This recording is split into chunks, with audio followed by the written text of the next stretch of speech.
I've had a lot of people ask me if I would make a video about my NES collection. Well, here it is.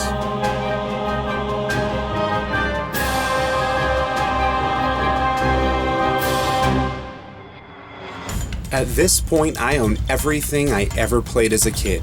Every game I ever owned or rented or played at a friend's house. But now I find that I'm drawn by the 8-bit miracles I've missed, and that certain flavor of gaming that only the NES provides. I started with a handful of childhood favorites, and over the past few years my collection has grown tremendously.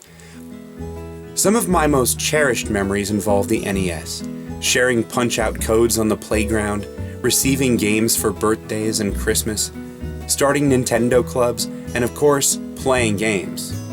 Then there are the simple memories that any child of the NES can appreciate. Holding an original box just like you did as a child, flipping through a manual, pulling a game from its black dust cover home. Nostalgia drives me to collect.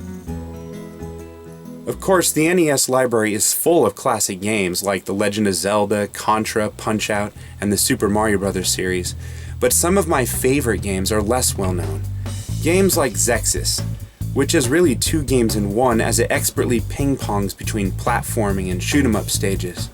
And Little Nemo the Dream Master, the colorful dream world where the pajama-clad Nemo merges with animals and acquires their abilities by feeding them candy. And Metal Storm, the clever, gravity-flipping, high-tech, action-packed shooter. But for every treasure on the NES, there are also a handful of turds. Notorious games that were rushed to release or banked on a license. Games like Deadly Towers, which should be called boring, repetitive, impossible towers, since even if you wanted to, you will never ever complete it. Kids tried and lied to themselves trying to like it, but ended up hating Uncle Ted for gifting them this terrible turd for Christmas. And Friday the 13th, which I relentlessly played as a kid, hoping against hope to squeeze out a drop of fun. Nope, just turd. And games like Xenophobe, but I don't even want to talk about that one. Some games had horrible box art. Yikes. I guess Mega Man 1 is the most notorious. Launching a new series with artwork this atrocious is almost unforgivable. It's a miracle we ever got a sequel. And I can't imagine the marketing genius who thought this was a good idea. What young kid would look at this and beg their mom to make the $50 purchase?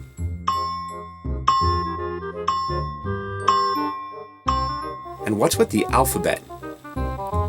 Then there was Iron Sword, Wizards and Warriors 2. It reeked of a romance novel, with a shirtless, muscular Fabio's hair waving in the wind. This one isn't exactly box art, but it was just weird. I mean, if this is so important, how are you supposed to see it when the game's in the system?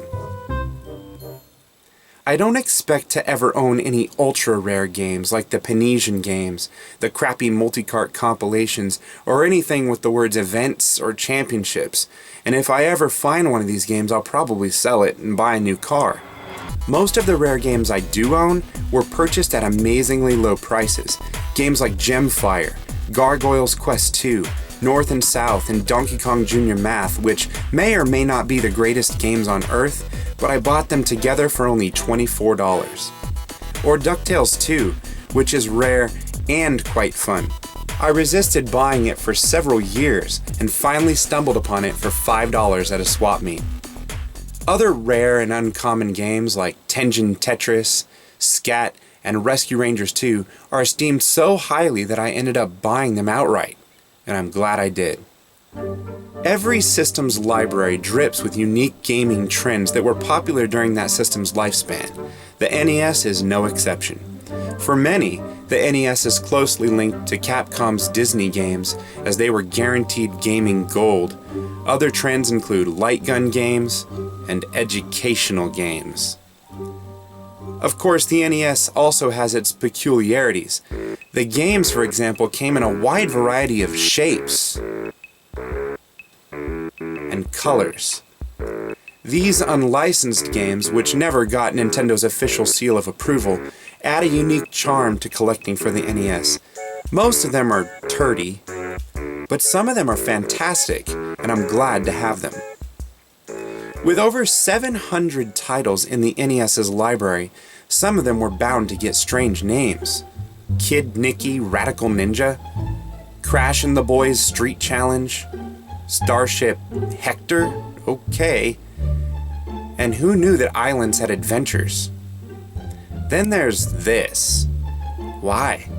I don't even know how to pronounce it, but just to confuse the crap out of little kids, they also use the most ambiguous font ever. G-E-H, or is it K-E? Oh, that's an E, so the other one must be a C. Thanks, Culture Brain. But nothing compares to the crappiest titled game of all, Scat. I usually run from sports games like the plague, but on the NES, I like to try them out. Back then, kids didn't care much about licensing, and developers weren't flooding toy stores with annual roster update rehashes. Instead, the NES was graced with simple, fun, arcadey experiences. They're usually pretty fun. The NES wasn't the first video game system, but it astounds me how much the industry owes to the little gray toaster. The standardization of the D-pad, battery saves and passwords, pause screen inventories, and most importantly, hidden secrets. Plus, several enduring franchises were born and thrust into the mainstream on the NES. Ninja Gaiden, Castlevania, Contra, Final Fantasy, Kirby, Zelda, the Dragon Quest or Dragon Warrior series, Mega Man, Metal Gear, and of course, Super Mario Bros. I hope you enjoyed this little collection overview, and I hope that it's brought out some nostalgia about your youth, or maybe inspired you to collect yourself. Anyway, thanks a lot for watching. Till next time.